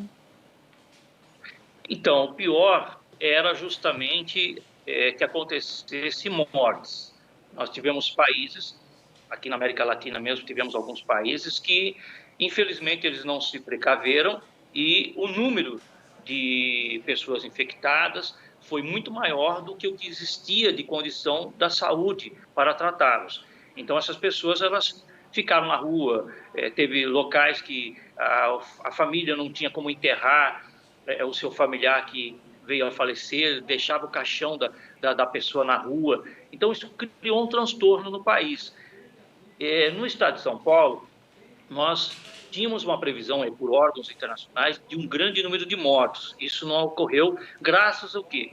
Graças ao trabalho da saúde e de toda a equipe técnica por montar os hospitais de campanha, por montar locais particulares com UTI, de montar uma grande mobilização que deu condição das pessoas não virem a morrer, muitas ao mesmo tempo, infelizmente. Nós queríamos que ninguém morresse, mas nós sabemos que essa doença ela é desconhecida e que as pessoas que têm uma certa debilidade, infelizmente, elas vêm a óbito. Então, o nosso Estado se precaveu. Hoje nós temos condição de abrir algumas áreas para que as pessoas possam voltar a ter o benefício da vida, voltar ao trabalho, mas como você pegar um metrô que não vai ficar vazio. O metrô ele transporta por dia milhões de pessoas. Essas pessoas precisam trabalhar. Quem não consegue ir com o seu carro precisa ir do metrô, precisa ir de trem, precisa ir de ônibus. E eu acho que a gente não estava preparado para nenhuma pandemia. E nós estamos nos adequando, infelizmente. Né? Que nem você estava falando a questão dos idosos. O idoso, para ir até um médico, onde ele precisa fazer um exame, precisa pegar um remédio, ele está tendo uma dificuldade muito grande, porque tem ônibus que não deixam o idoso entrar. Então, fica difícil, fica muito difícil. Eu acho que nós precisamos rapidamente nos adequar e continuar vivendo. A doença veio para ficar. Ela vai acabar hoje, vai acabar amanhã? Não, ela vai ser contida. Mas se nós olharmos para os países, a China começou a ter casos novamente, né? Outros países começaram a ter casos, eles falam na segunda onda. Se nós pensarmos em segunda onda, será que nós estamos aí prontos para poder ter essa chegada? Então, se não temos condição, então nós precisamos rapidamente isolar essa possibilidade de vir uma segunda onda. Mas uma realidade é essa.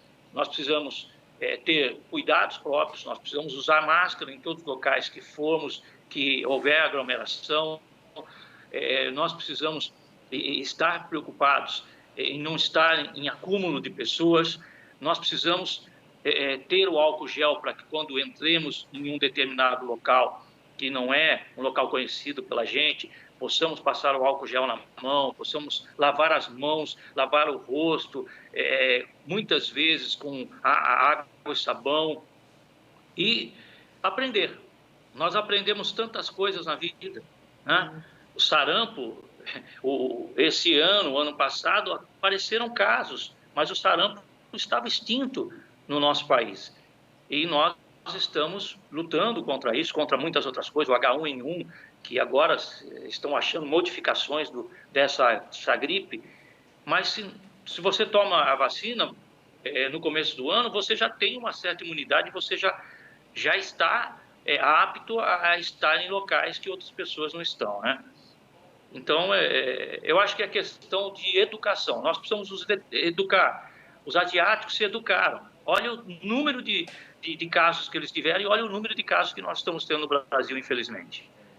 Perfeito. Esse é o deputado Sebastião Santos conversando com a gente aqui no Jornal da Rede Alesp. Até uma próxima, deputado. Muito obrigado, um grande abraço a todos vocês e que se cuidem. É isso mesmo, e a gente continua girando informação aqui no Jornal da Rede Alesp, falando então da 90ª coletiva de imprensa em 2020, realizada ontem à tarde no Palácio dos Bandeirantes. O governo paulista, né, fez importantes anúncios direcionados principalmente à população do estado de São Paulo.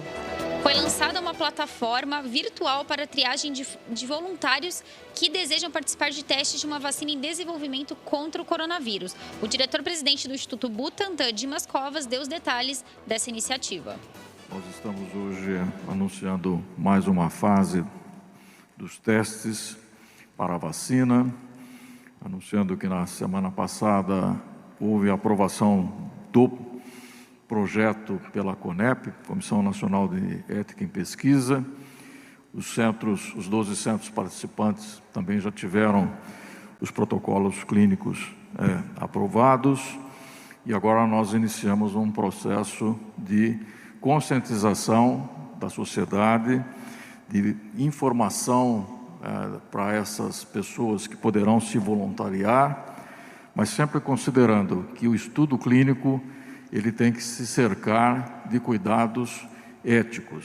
Quer dizer, os candidatos à vacina que serão incluídos nos centros serão de forma absolutamente sigilosa.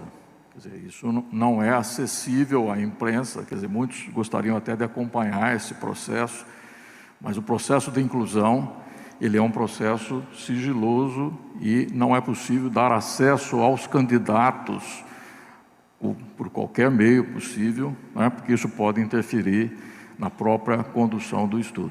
Então, dito isso, nós estamos apresentando uma orientação preliminar nesse processo de cadastramento. Eu vou apresentar aqui na tela, por favor. Então, no endereço do governo, www.saopaulo.sp.gov.br/coronavírus/vacina, vocês vão ter acesso, então, a um processo inicial. Em seguida, o governador João Dória, do PSDB, autorizou oficialmente o funcionamento de atividades práticas no ensino superior e profissional que estão na fase amarela do Plano São Paulo e pediu para que o secretário estadual da Educação, Rocieli Soares, explicasse então esse processo de reabertura do setor.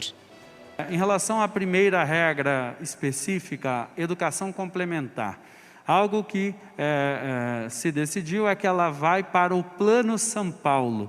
Ela já foi tomada esta decisão, inclusive, pelo comitê, já foi publicada, inclusive, mas isso é muito importante, porque ela é não regulada. O que significa isso? As escolas, por exemplo, de dança, escolas de inglês, escolas onde o Conselho Estadual ou o Conselho Municipal ou mesmo o Conselho Nacional não atua em sua regulação. Portanto, elas são um serviço, uma prestação de serviço para o cidadão que, se quer ou não quer, vai ter o serviço. Então, elas passam a seguir as regras todas do Plano São Paulo, mas também observando, por uma característica de similaridade, as regras educacionais na parte de protocolos, por exemplo, de dentro de sala de aula, que são muito semelhantes, enfim. Então, lembrando que o Plano São Paulo fala que na fase 2 podem até 20%, 40%, são as mesmíssimas regras, só seguindo também os protocolos específicos da educação, como eu já disse. A deliberação foi no dia 6/7, e é importante dar essa publicidade. Pode passar? Então, vamos lá, só para deixar muito claro, né? Por que a educação complementar se enquadrou como setor de serviço? Né?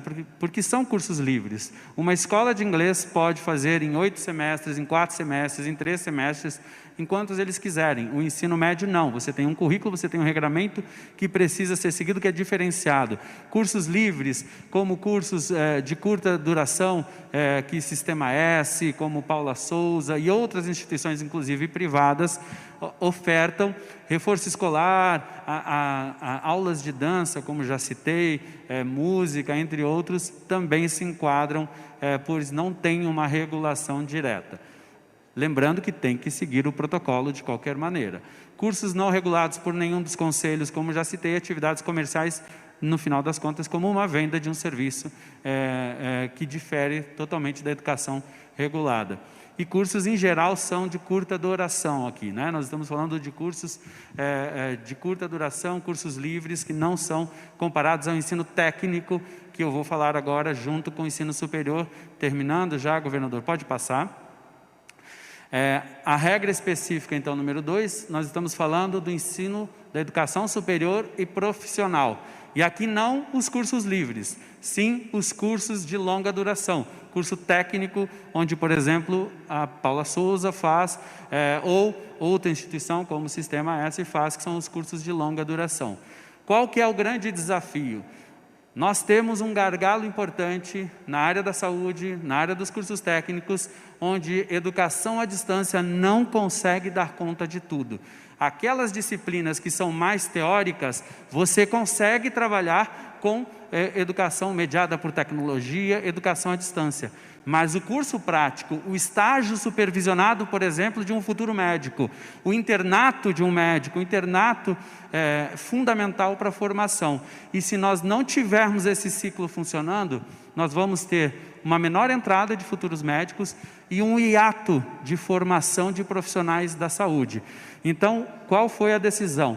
Para estritamente a parte de laboratórios, a parte prática, que não é possível fazer à distância, poderá até 35% voltar na fase amarela após 14 dias.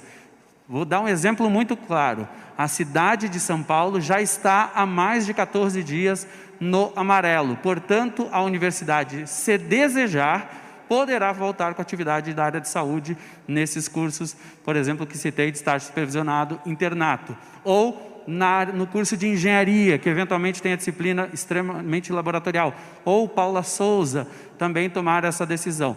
Então, é sempre no amarelo após 14 dias. Já a Baixada Santista, que entrou agora no amarelo, tem que esperar 14 dias, manter-se no amarelo, aí sim poderá fazer isso automaticamente. Então, atividades com estágio curricular, obrigatório, laboratórios, para aqueles cursos especificamente, medicina, farmácia, enfermagem, físio, odontologia, estão liberados nessas atividades. Para a parte prática, para todos os outros cursos também. E as instituições vão definindo quais são as suas prioridades. Se 35% não cobre todos os estudantes que precisam estar em laboratório, a universidade, a instituição de ensino, deverá priorizar aqueles que estão mais próximos da formação final, ou seja, no último semestre ou no penúltimo semestre. Para aqueles que conseguirem atender mais, logicamente também poderá atender, sempre respeitando os protocolos sanitários. A partir desta semana, ações conjuntas do governo paulista e da Prefeitura de São Paulo vão focar na testagem de Covid-19 em regiões de alta vulnerabilidade social. O secretário estadual de Habitação, Flávio Amari, falou sobre esse programa piloto em São Paulo. Nós temos um trabalho muito importante, um trabalho que foi coordenado pelo Fernando Marangoni, que é secretário executivo, e com o apoio de muitas secretarias, uma ferramenta de gestão, onde nós, na habitação, pela experiência que temos na relação com as comunidades, com todas as áreas vulneráveis do estado de São Paulo, fizemos um mapeamento, um georreferenciamento e coletando dados de todas as áreas e criamos uma ferramenta meio, onde através dessa ferramenta meio, muitas ações podem ser feitas na área social, na área da saúde, em tantas outras que nós entendemos que seja possível. Eu gostaria aqui de agradecer o apoio também do secretário Marcos Penido, secretária Célia Parnes, secretária Célia Leão, secretário Zé Henrique Guerma e também o presidente do Butantan, o Dimas Covas.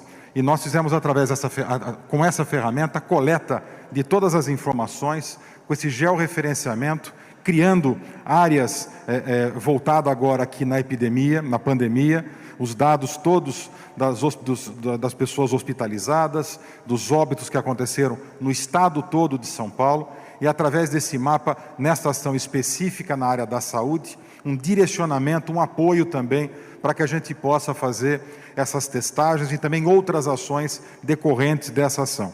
Criamos com esse mapa um indicador de precariedade territorial, buscando o percentual de pessoas que vivem nessas comunidades, também o índice de esgotamento sanitário, ou seja, a rede de esgoto, e também o adensamento populacional, quando mais de 3 pessoas vivem no mesmo cômodo. Com essa ação, a gente busca facilitar e analisar, com mapeamento de todos os equipamentos públicos, todos os dados disponíveis no estado de São Paulo, para que de forma conjunta e com várias camadas, seja um mapa gerencial, um mapa que nos possibilite tomar diversas decisões, muitas ações em várias áreas. Com cautela, o governador João Dória afirmou que houve uma nova queda pela 3ª semana consecutiva no número de mortes por Covid-19 em todo o estado de São Paulo, que chegou ontem a 4,8% de taxa de letalidade da doença, o menor percentual já registrado até agora. Esse é um headline, essa é uma informação importante e substantiva. Houve uma diminuição de 27 óbitos na semana que se encerrou no último sábado, em relação à semana anterior. Foram 1.733 mortes, que lamentamos muito e nos solidarizamos com os familiares que perderam vidas dos seus entes queridos, mas foram menos na semana anterior e 1.706 nessa última semana. Portanto, de 1.733 baixamos para 1.706, sempre lamentando, obviamente, e entristecidos com as perdas de vida. Mas estamos baixando e é a 3ª semana consecutiva que isso acontece desde o início da pandemia no Brasil e aqui em São Paulo. Nós estamos agora na menor taxa de letalidade, com 4,8% de mortes por casos confirmados. É também a menor taxa histórica. São boas notícias, mas que devem ser celebradas com muita moderação e muita solidariedade também, e nos colocar no foco das medidas de controle da pandemia e atendimento de saúde.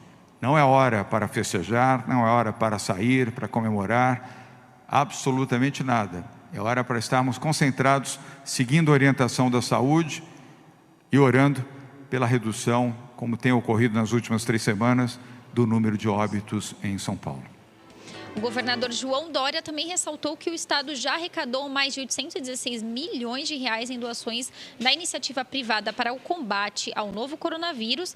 Para apresentar informações sobre essa expressiva arrecadação solidária, o governador indicou a secretária estadual de Desenvolvimento Econômico, Ciência e Tecnologia, Patrícia Ellen. Na reunião de hoje, que foi a 14ª reunião, com 7 doações anunciadas, nós arrecadamos mais de 40 milhões. Lembrando que esse recurso pode vir diretamente para o governo do estado ou através de organizações sociais. O nosso maior objetivo é que eles cheguem na ponta para ajudar quem mais precisa, seja através de insumos para a saúde, seja através desse apoio para o social, através de cestas básicas, cestas de higiene e todo o trabalho que está sendo feito, inclusive também para a distribuição de máscaras. Lembrando que a gente já alcançou, foi muito simbólico e inspirador alcançar a marca de R$500 milhão.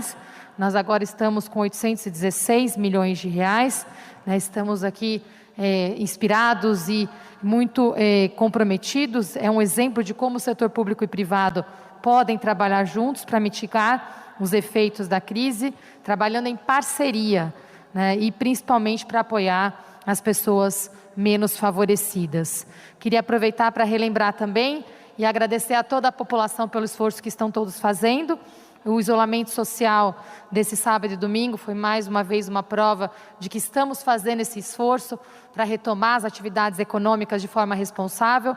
mas também respeitando a quarentena para quem pode ficar em casa. Então, nós temos aqui do domingo 52% de isolamento na capital, 51% na média do estado. No sábado, 47% na capital, 46% no restante do estado. Continuando aqui o giro de informação no Jornal da Rede Alesp, nós repercutimos agora a coletiva de imprensa. O próprio secretário da Educação Estadual, Rocieli Soares, falou sobre essa retomada de alguns setores da educação e ele apresenta justamente esse plano agora à Comissão de Educação e Cultura em Ambiente Virtual, que a Rede Alesp está transmitindo nesse momento. E a gente continua falando aqui, então, dos números da Covid-19 em todo o Brasil. 72.950 mortes confirmadas até às 8 horas da manhã desta terça-feira, aponta o levantamento feito pelo consórcio de veículos de imprensa a partir de dados das secretarias estaduais de saúde. O balanço indicou que 770 mortes aconteceram nas últimas 24 horas. 1.052.000 casos foram confirmados. E agora, então, a gente confere a taxa de ocupação de leitos de UTI em todo o país. No Acre, 90% em todo o estado, Alagoas, 83%, no Amapá, 48,31% na rede pública e 44,9% na rede privada. No Amazonas, 49% de UTI Covid e 61% em UTI geral em todo o estado. Na Bahia, 76%, no Ceará, 71,5% em todo o estado, Distrito Federal, 70,10% na rede pública e 80,40% na rede privada. Já no Espírito Santo, 80,71%, Goiás, 80% dos leitos de gestão estadual. No Maranhão, 69,71%, Mato Grosso, 91,1%, Mato Grosso do Sul, 36%, Minas Gerais, 88%, no Paraná, 67,69%, na Paraíba, 64%. E continuando com os números aqui, no Paraná, 64% em todo o estado, em Pernambuco, 78%, no Piauí, 72%, no Rio de Janeiro, 70% na rede pública e 67% na rede privada em todo o estado, no Rio Grande do Norte, 93,7% na rede pública e 90% na rede privada. No Rio Grande do Sul, 70,8% em todo o estado. Em Rondônia, 82,8% em todo o estado. Em Roraima, 97%. Já em Santa Catarina, 66,6% do sistema público em todo o estado. Em São Paulo, 65,4%. Em Sergipe, 67,9% na rede pública e 126,4% na rede privada. No Tocantins, 61,59% dos leitos ocupados. Jornal da Rede Alesp.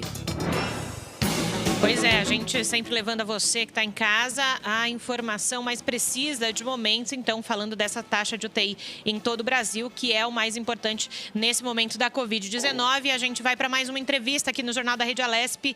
A gente conversa agora com o Paulo Vieira da Rocha, advogado tributarista. Ele vai nos falar justamente sobre a devolução do auxílio emergencial e outras questões mais. Seja muito bem-vindo, doutor Paulo, aqui ao Jornal da Rede Alesp. Doutor Paulo, o senhor nos ouve? A gente já retoma o contato com o doutor Paulo Vieira da Rocha, falando dessa questão da devolução do auxílio emergencial. Doutor Paulo, o senhor nos escuta agora? A gente vai restabelecer o contato, então, com o doutor Paulo Vieira da Rocha. Mas antes, Tayana, a gente faz um destaque desse primeiro bloco aqui no Jornal da Rede Alesp por meio de emenda parlamentar viabilizada pelo deputado Jorge Wilson, xerife do consumidor. A Secretaria Municipal de Saúde de Atibaia vai receber uma verba no valor de R$100 mil. O recurso deverá ser utilizado para auxiliar nas despesas de manutenção das unidades de saúde, bem como, claro, no atendimento e no tratamento de pacientes com a Covid-19 e outras enfermidades. Lembrando, né, Tayana, sempre os deputados, durante a sua gestão, eles têm viabilizado emendas para algumas áreas e não poderia ser diferente nesse momento de pandemia, não só no Brasil, mas como também no mundo, eles destinarem alguns valores já previstos para alguns lugares, como fez agora o deputado para a região de Atibaia. Lembrando, né, no começo do jornal, nós escutávamos o deputado Carlão Pignatari falando, então, da situação no interior do estado que precisa ser e está sendo vista com um olhar diferenciado pelo governo do estado de São Paulo. E agora a gente voltou com a entrevista, né, Tayana? Exatamente. Doutor Paulo, você nos ouve agora? Sim, eu ouço. Seja muito bem-vindo, doutor. Doutor, a gente vai conversar um pouquinho, né, sobre a questão da devolução do auxílio emergencial prevista em lei, né? Quem está sujeito a essa medida? Bom, a devolução em si está sujeita a essa medida todo mundo que receber o auxílio emergencial ao longo de 2020, mas que ao final do ano calendário, no caso de 2020, aufira rendimentos que, somados ao auxílio emergencial, atinjam o limite a partir do qual você deixa de ser isento a título de imposto de renda. E nesse sentido, para quem está ouvindo a gente, às vezes não lembra esse valor, qual que é esse valor, doutor, para que as pessoas fiquem ligados, né, com relação a isso? Algo em torno de R$28 mil, eu vou já te dizer o valor exato aqui. Vou auxiliar, então, aqui o senhor. R$ 28.559,70, né? Então, a pessoa precisa ter essa consciência. A gente está falando, nesse momento, então, de consciência, né, doutor? Assim, a pessoa precisa ter essa consciência de que esta é a regra posta. Embora, na minha opinião, essa seja uma regra de validade extremamente duvidosa. Mas é a regra que nós temos hoje. Agora, quando o senhor fala em questão duvidosa, por quê? Bom, porque a lei diz que esses valores recebidos a título de auxílio emergencial, eles devem ser incluídos no imposto devido pela pessoa que se tornar contribuinte. Então, assim, imagina que uma pessoa X recebe R$600 vezes 2, ou vezes recebe R$1.800 a título de auxílio emergencial. Essa pessoa, ao se tornar contribuinte do imposto de renda, ao sair da faixa de isenção, esse dos cerca de R$28 mil, essa pessoa vai calcular, o programa, na verdade, da Receita Federal, vai calcular o imposto devido por ela por conta de ter recebido, vamos pensar aqui num exemplo singelo, se o limite é de R$28 mil e poucos, vamos supor que a pessoa tenha rendimentos que somem aí R$29 mil. Essa pessoa com esses rendimentos de R$29 mil, ela vai calcular, o programa, na verdade, vai calcular o imposto devido por ela. Esse imposto devido por essa pessoa que tiver rendimentos totais de cerca de R$29 mil é um imposto que dificilmente vai passar de R$50 pelos rendimentos do ano de R$29 mil. Já me soa intuitivamente estranho que uma pessoa que tenha um imposto devido calculado conforme as regras do imposto de renda, de menos de R$50, tenha que devolver R$1.800 que ela recebeu de auxílio emergencial. Tem alguma coisa estranha aí, que uma pessoa que me parece já ter algo de errado, que o fato de alguém que deve menos de R$50 de imposto de renda por conta do auxílio emergencial passar a dever R$1.850 a título de imposto de renda. Porque a lei diz isso, que você acrescenta ao imposto devido a integralidade do auxílio emergencial recebido. Então, perceba, não é que eu vou pegar a alíquota do imposto de renda e aplicar sobre o auxílio emergencial. Então, se eu estou falando, por exemplo, de um imposto de renda da ordem de 15%, não é que eu vou aplicar 15% sobre os R$1.800 que a pessoa recebeu a título de auxílio emergencial. O imposto dela não é 15% dos R$1.800, são os R$1.800 como um todo. E aí eu tenho um problema de direito tributário, efetivamente. Por quê? porque eu tenho um imposto de renda devido que foge a absolutamente todas as regras atinentes a qual é o fato gerador do imposto de renda, qual que é a sua base de cálculo, aplicação de alíquota. Então, me parece que o mecanismo a rigor é como se...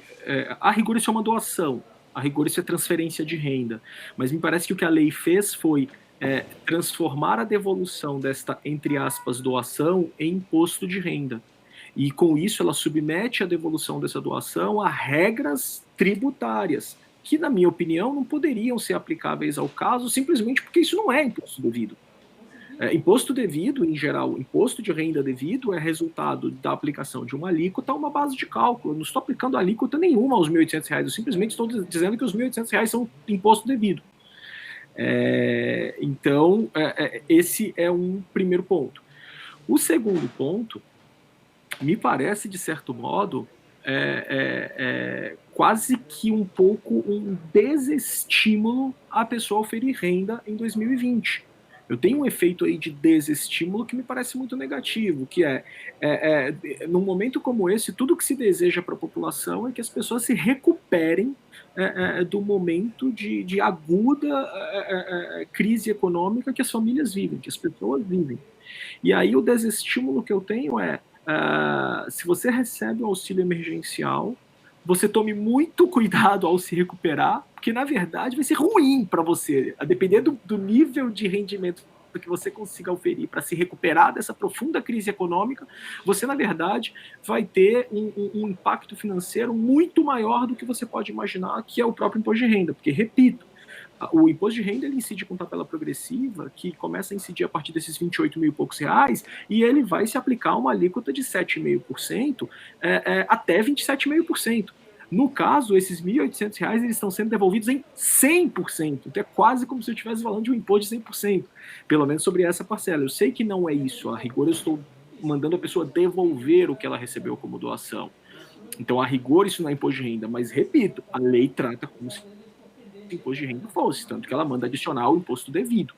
Então, eu tenho, na minha opinião, um enorme desestímulo à recuperação da renda das famílias, ou seja, para muitas pessoas vale muito mais a pena parar os seus rendimentos em R$ 28 mil, isso talvez até estimule sonegação, parar os seus rendimentos em R$ 28 mil, porque a partir do momento em que ela receber 28 mil e mais um pouquinho, ela passa a ter um impacto muito maior do que pagar 7,5, 15, 22,5, 27,5 de imposto de renda. Esse é o primeiro ponto. O segundo ponto em geral, se isenta a pessoa que tem uma renda menor, ou seja, abaixo desses 28 mil e poucos reais, não é só por uma questão de justiça fiscal, é por uma questão de custo de conformidade.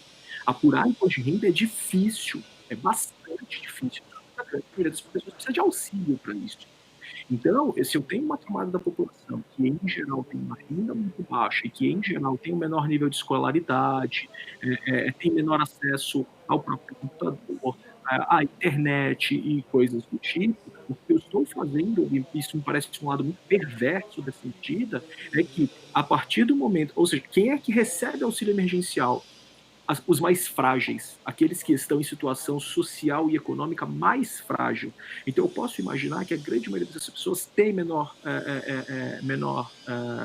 nível de escolaridade, tem menor acesso à internet, tem menor acesso a computadores e coisas que o valham. E a partir do momento em que eu pego pessoas que tipicamente são isentas de imposto de renda, tipicamente têm menor acesso à internet, menor acesso a computadores, menor nível de escolaridade, menor acesso a pagar um contador, eventualmente, eu vou pegar essas pessoas e, por causa do auxílio emergencial, que é exatamente para quem tem menores condições, eu transformo-as em contribuintes de imposto de renda. Eu vou fazer com que pessoas da menor faixa de renda do Brasil, em geral do menor nível de escolaridade, passem a ter que ter computador, acesso à internet, baixar programa de declaração de ajuste anual do imposto de renda, preencher a declaração de ajuste anual do imposto de renda, para depois pagar imposto de renda. Me parece algo sem nenhuma razoabilidade. E uma das justificativas, né, para a devolução é que isso iria compensar as fraudes do auxílio emergencial. Qual é a sua opinião sobre essa questão? Essa justificativa, na minha opinião, é absolutamente improcedente. Por quê? Porque, por conta de... Eu sei que a gente recebeu muitas notícias aí na mídia de muitas fraudes em relação a isso. Só que aí eu vou punir o não fraudador por conta do fraudador? Me parece um absurdo. É o mesmo dilema com o qual muitos contribuintes lidam no Brasil em matéria tributária. Eles sofrem muitas medidas, muitas restrições por causa da sonegação. Só que aí a medida restritiva e a punição, as dificuldades, as agruras do sistema vêm em cima exatamente dos que não sonegam. Então, por conta dos que sonegam, eu tenho uma postura muito mais dura e inflexível com o contribuinte que não sonega. É a mesma coisa. Se eu estou fazendo essas pessoas devolverem, não é porque eles foram um dos fraudadores. Ou seja, para compensar a fraude dos outros, eu torno o contribuinte do imposto de renda quem não tem a menor condição de ser contribuinte do imposto de renda. Então, essa justificativa, assim, ela me parece absolutamente insustentável. Então, doutor Paulo, dentro desse seu questionamento, qual que seria a melhor maneira? Por um lado, de combater, né, e compensar as fraudes, né? Combater a fraude de um lado e compensar nessa questão que o senhor está falando de tributação. Perdão, cortou um pouco o áudio.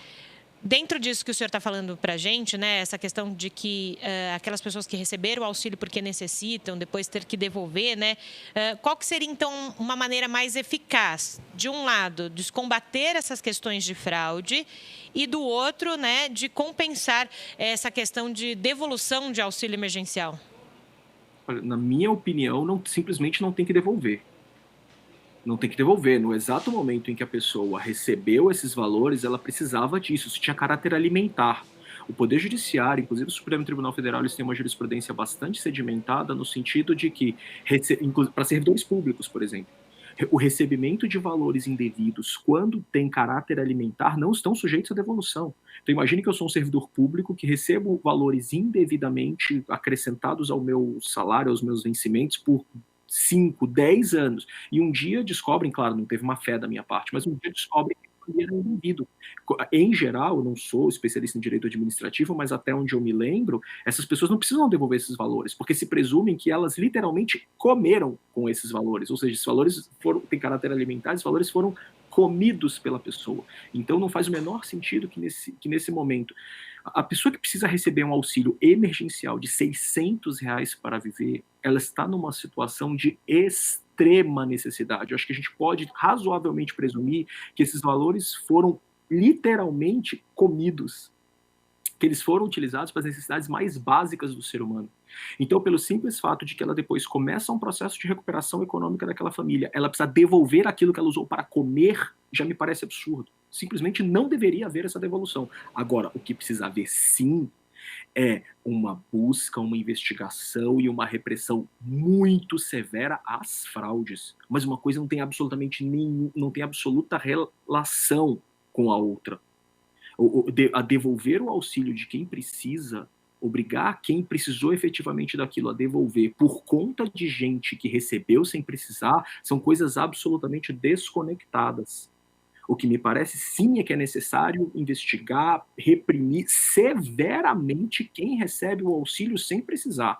Agora, quem recebe no momento em que precisa e 10 meses depois começa a se recuperar financeiramente, por conta disso ter que devolver, me parece o cúmulo do absurdo. Esse é o doutor Paulo Vieira da Rocha, advogado tributarista, falando para a gente sobre essa questão da devolução, né, do auxílio emergencial. Doutor, muito obrigado pela sua contribuição aqui no Jornal da Rede Alesp hoje. Imagina, foi um prazer falar com vocês, é sempre uma honra e eu estou à disposição.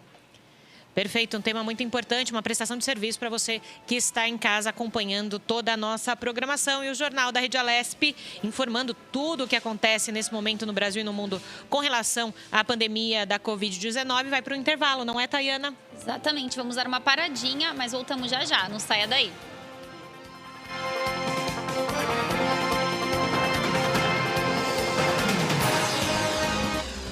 Você acompanha